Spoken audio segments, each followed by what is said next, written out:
จิลังสองเฮลิอันใส่ขาจ่ออินนึงหลังน่ะเขาไปไงป่วยลูกคู่อ่ะครับลูกคู่ก็ขับเลยตั้งแต่ละน่ะชีโตหินโตอีกทีห้าอีก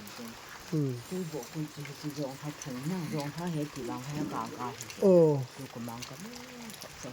ยอง他พุงเหียก็บอกคุณโตเหียอามันอนุญาตสะกินานะก็แหวนหุ่นนะที่จีเหียที่เทตุยดีละอสอดดานเห็นน่ะอีเกตเอาที่ยามป้าเหรอก็ที่ด้านจ่อทุ่มนี่อามินพัดเลยขัดเลยหงที่ด้านเหียไพ่ที่องไพ่ที่พี่อามินมาสงาอาทิตาที่มันจะดีขัดไว้เนี่ยจงให้จานาที่มัลจาตัวนี้โจมัลจาตัวกอลบุเทมัลจาตัวนี้ก็ใส่โจเลยนะโอ้ยนั่นเตะนะมัลจาเนี่ยจุกตี